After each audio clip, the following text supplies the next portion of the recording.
Good evening. My name is Nioka Lynn. I hope everybody's doing well this evening. It's been a cold, snowy day, but it's pretty. So this morning, as usual, when I woke up, I lay there, and what came to mind was me talking about puzzle pieces. And synchronistically, I was asked, what exactly do you mean by puzzle pieces? Well, what I mean by puzzle pieces is throughout my life, since a very young person, I was shown things that I had no clue about what it was. I knew it was significant, always stuck with me. I just never understood it at the time. I was in religion, uh, Pentecostal mostly, and I would have uh, powerful prophets and pastors come up to me and speak over me, and they didn't really realize what they were saying to me, but and neither did I really at the time, not the depth of it. But I always remembered those things. And I remember about, I guess, 5 years back when I was questioning my spirit team about the prophets and the pastors and different evangelists that spoke over me, saying what they said and not really comprehending the depth of it either. Um, I questioned it, and I questioned speaking in tongues because I speak light language, and I was shown that it's all channeling. It's all channeling. You say channeling nowadays to some folks, and they get nervous, they get scared. It's because they don't understand. I didn't understand either at an early age. But I knew a lot of things would happen to me. A lot of things happened around me that I didn't understand. And I hid myself for a very long time, afraid to speak about things because people look at you odd. Nobody I knew spoke about the things I was going through. But anyway, let me share just a couple of puzzle pieces.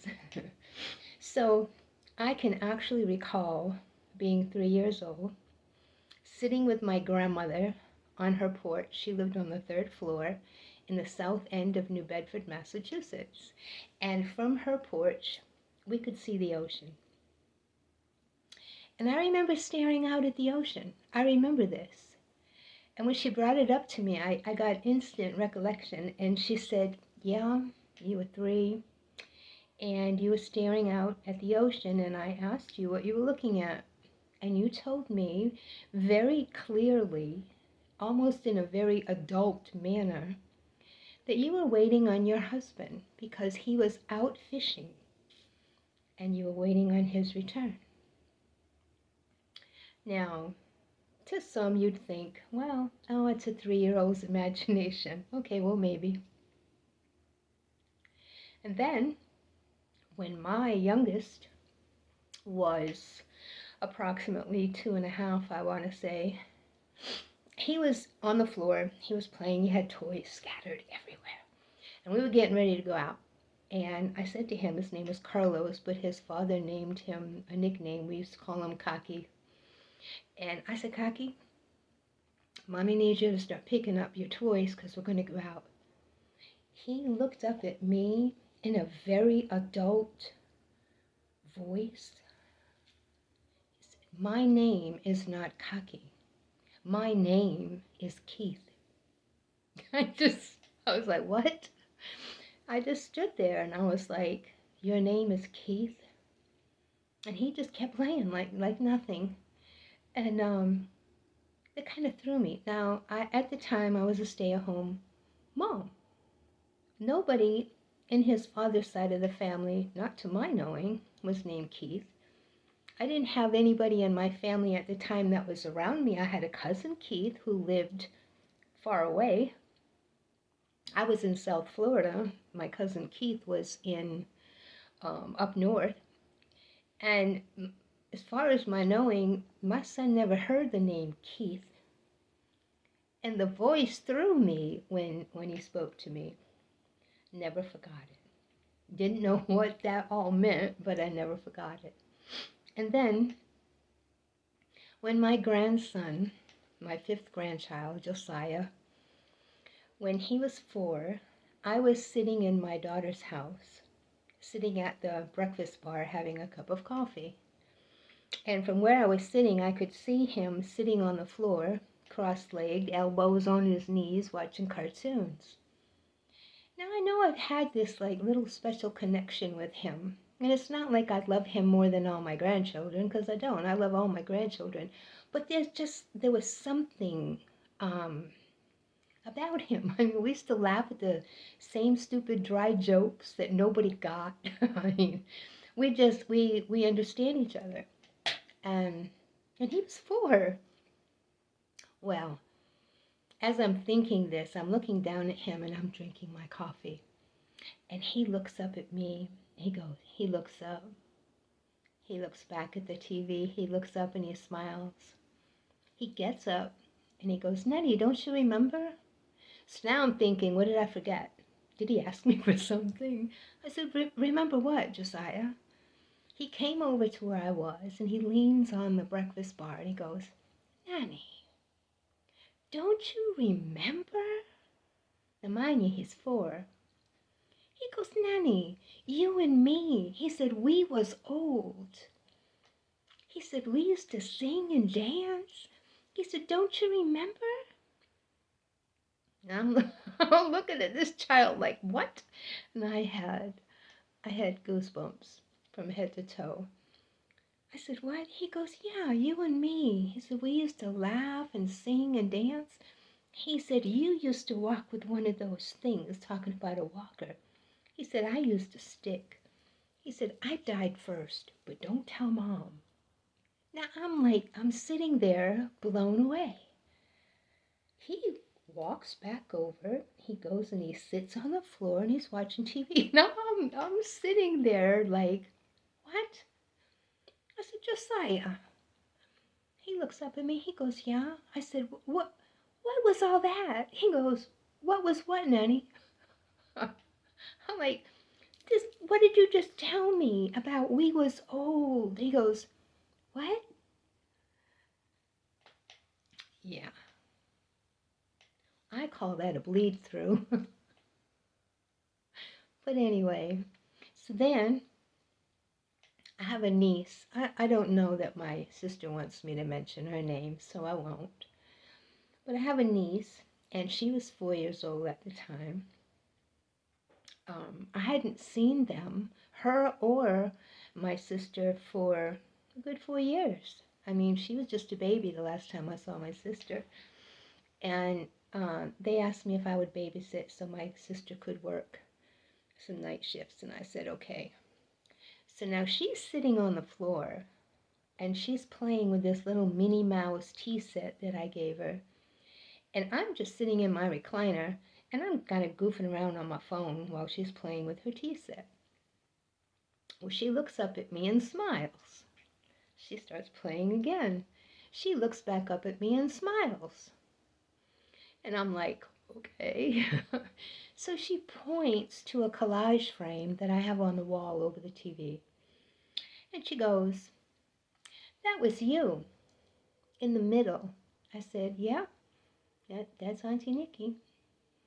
And she said, that was you when you lived by the airport. And she looked at me and smiled, and she put her head down. Now, I'm like, she wasn't even thought of when I lived by the airport. And I'm thinking, how does she know this?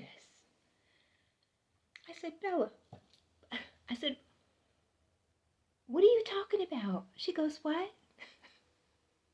I said, how do you know that was Auntie Nikki when Auntie Nikki lived by the airport? I mean, yeah, you can tell it was me, but living by the airport? There was no way she could know this. Okay. Then, not too long after that, she's sitting in the same place on the floor. We had just finished eating, and she's playing and I'm goofing around on my phone. And she looks up at me so solemnly and she says, I'm sleeping by the water's edge at West Beach. I said, what? She repeated it. I'm sleeping by the water's edge at West Beach. I said, you mean West Palm Beach? Nothing. I said, honey, you mean West Palm Beach? She's looking at me like, what? I said, what you just told Auntie Nikki, you mean West Palm Beach? And she goes, what? Like, oh my God, okay. So I get up and I write it down. And I'm thinking, she must mean West Palm Beach. So I'm sitting there and I'm thinking, well, maybe there is a West Beach. So I start Google, good old Google, looking for West Beach. Well, there was like 3 of them that I found. And I put a phone call. No, that's not true. First, I wrote it down. And I did find a few places of West Beach. And I thought, okay, I could not get this off me. The next day at work, all I could hear her is saying this to me. And then I come home. It was like it was just on me. And I let it happen for like a few days. Finally, I said, what is this? What is this that I'm supposed to do? What is this? So I prayed and I meditated. And I was given a vision. And I could see what appeared to be a woman's hand like this, sticking out of some bushes on the sand. And I could hear waves crashing. That was that. I thought, okay, this isn't going to leave me alone. I made some phone calls. And I got put through to a few people and thanked. So apparently my little niece helped with something. Yes, those puzzle pieces. My daughter called me, Mom, why is my daughter sitting up in the bed talking and laughing to somebody in the corner? She goes, Mom, there's nobody there. I said, well, maybe there is. Maybe there is. And now my oldest granddaughter was born in April of 2004. My youngest boy, Carlos, transitioned in February of 2004. My daughter had a picture of my son sitting on a table, and my granddaughter walked over and said, Tio, which means uncle in Hispanic. She'd never met him, but she knew him. Coincidence, you think? I don't think so. So these were puzzle pieces that I had along the way. I believe when I was young, very young, I was good. My gifts started to flow, but then I got afraid. And then I started mingling with other kids, and I went to school and went through some stuff at home, and so it all kind of subsided. I wasn't as open. Then, as a teenager, things started happening over again. So I feel like all these things happened. Life got in the way, so now we've had to start peeling stuff back. Yeah. So I'm starting to flow. I went through a few years. I want to say from 2017 to 2022, where I was flowing pretty good in my gifts. But then in 2020, I started going deeper, and more things were being shown to me and taught to me. And just this past year, oh my goodness, I'm so grateful for all my little downloads. I love it. I love it. I'm given clarity on a lot of question marks I had, or things I was shown For instance, I had this dream some years ago. I want to say it was in 2018. I called it the House of Souls. I wrote it down, and that was the name I gave it, the House of Souls.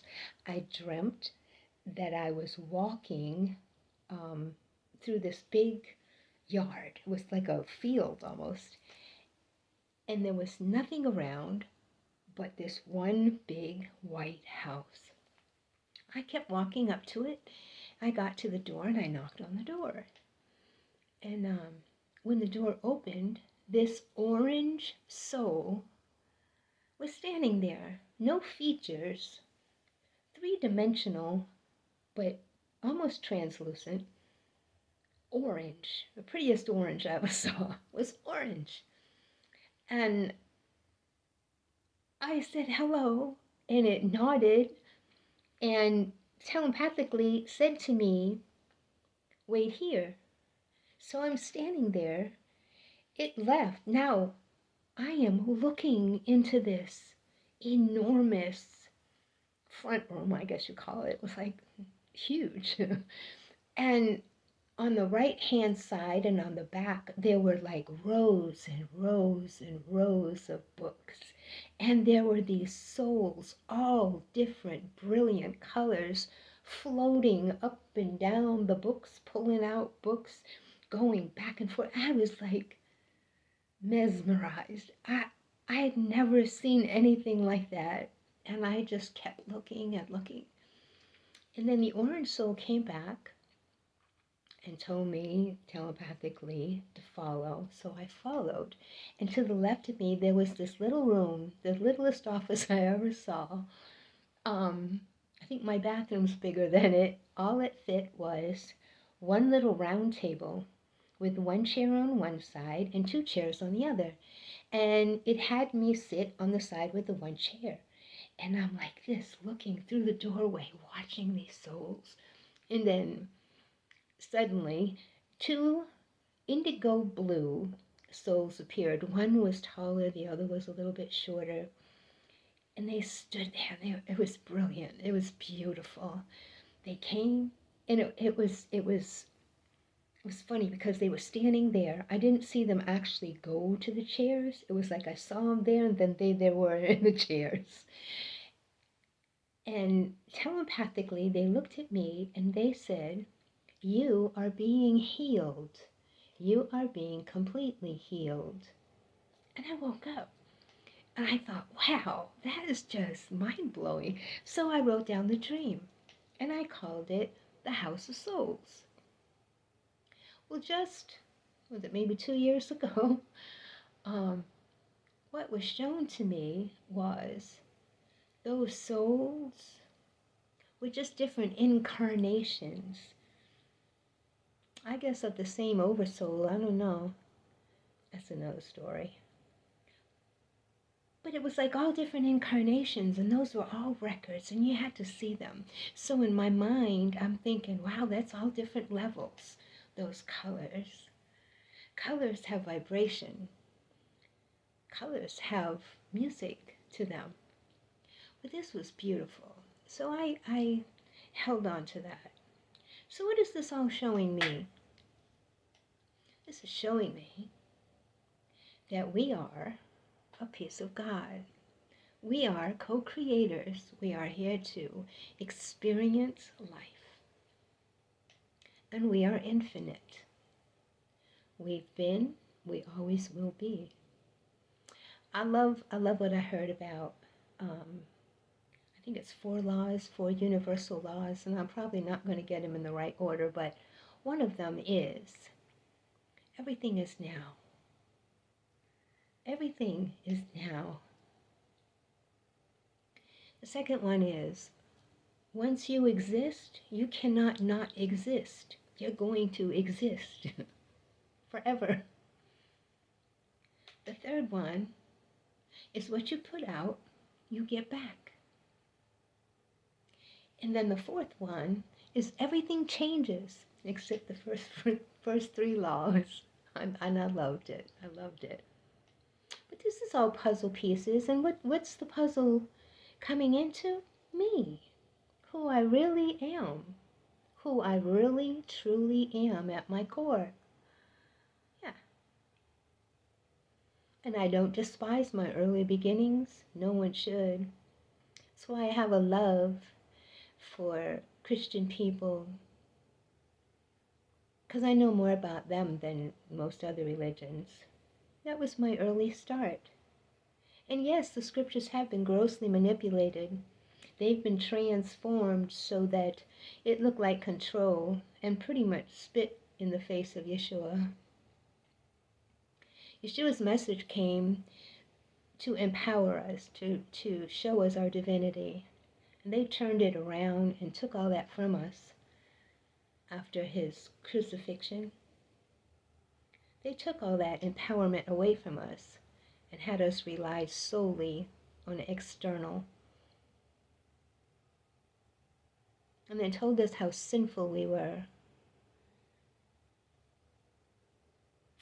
Yeah. What came to me this morning as I was laying there was how they manipulated the scriptures. They picked and chose the parts they wanted. And I heard ever so clearly, they parted his garments. They pretty much picked and chose what they wanted. His garments, his clothing. Metaphorically speaking, his knowledge, his teachings. They dug through them. Yeah, we'll use this part. Yeah, we'll use that part. And they created the Bible. Now, do I love the Bible? Oh, listen. I love so much of that Bible because I was shown a higher light, a greater light, I'll say, of a lot of that Bible. And I'll always have my Bible. I've gone through many, you know. So I have a love for religious people. Religious people put their whole heart into their religion because they love God. And this is who they've been taught God is and what God's about. So yes, I love them. I love them dearly. But folks are waking up. That second coming, that's Christ consciousness. What I've been shown is there's not going to be no man busting out through the clouds. It's a higher consciousness. It's what was first intended for us. A greater knowing of who we really are, our divinity, extensions of God, the source of all that is. It's infinite, always experiencing and expanding. It's beautiful. What a network. So do you have puzzle pieces? Have you been shown things throughout the years? I call it mercy because I know where I was in religious thinking. So if these things weren't shown to me at the time they were, I probably would have doubted a lot of things. But I started remembering things I was shown, dreams, people speaking prophecy over me, that they look at me like they weren't even really sure what they were saying, but they said it. It was channeled. It was channeled. And were these people used of God? Absolutely. God can use you right where you are. Right where you are. And bring you to where you need to be as long as you allow it, as long as you open yourself up to it. That's why it's so important to know that the kingdom of God isn't up in the sky somewhere. Stop looking up there. God is in here. You are a piece of God. Go within. Pray, meditate. Breathe. Breathe as deep as you can. Hold it, hold it, hold it, hold it. Pull it from where you're sitting all the way up and blow it out.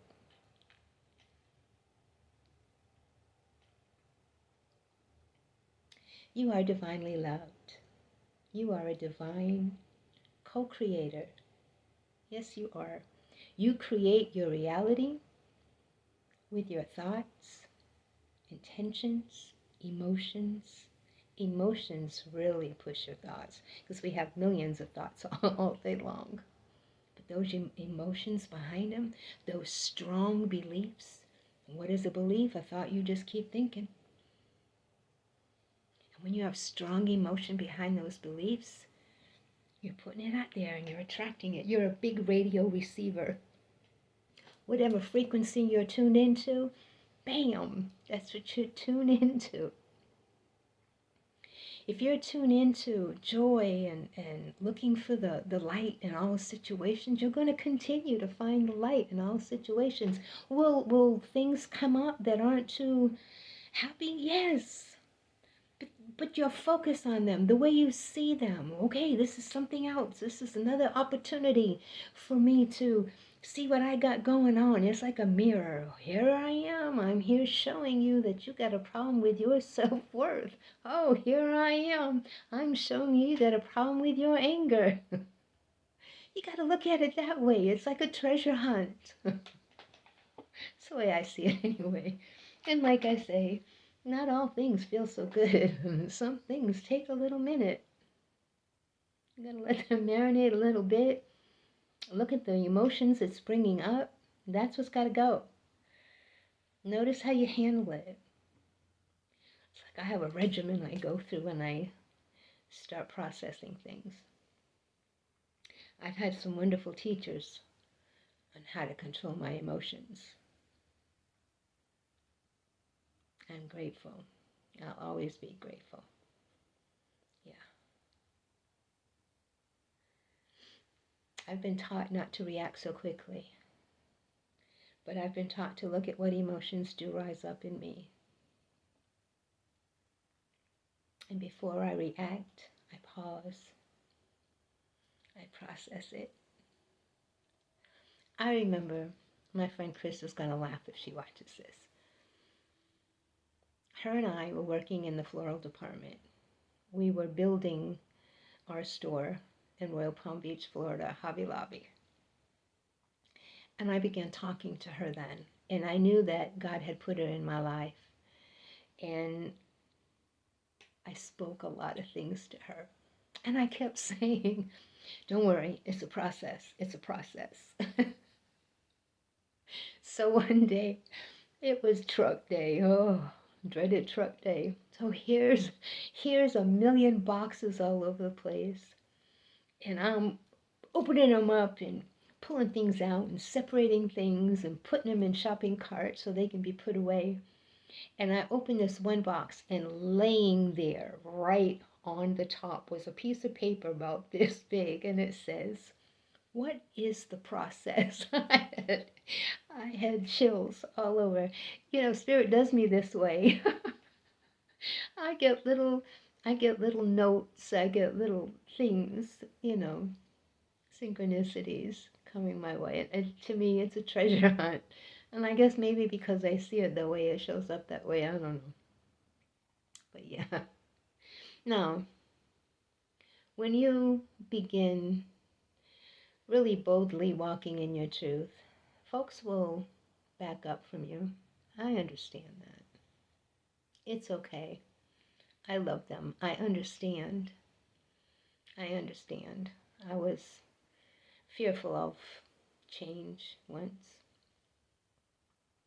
It's okay. Yeah. I just say namaste. But like I say, people are waking up. People are waking up all over the place. Things are being revealed all over the place. And it's really a beautiful thing. Change has to happen. Change always happens. Yeah. So maybe you have puzzle pieces. Maybe get still and look back and think, was that strange? Was this odd? Does it make sense now? Do I live my life by fear-based beliefs? Do I really know all the ins and outs of that book? Do I really know the history of all that? Maybe I should look. And if everything inside of you says, no, I'm good, well then okay. Namaste. It's okay. Not everybody will ascend. And it's okay. It's balance. Well, that's pretty much all I have to say today. I am going to go have a cup of tea. Enjoy the rest of your evening. Give gratitude. Be excited for life. Always expect something good to happen. There's always things that are happening around you. Expect and believe something good will happen for you today. My name is Nioka Lynn. Namaste.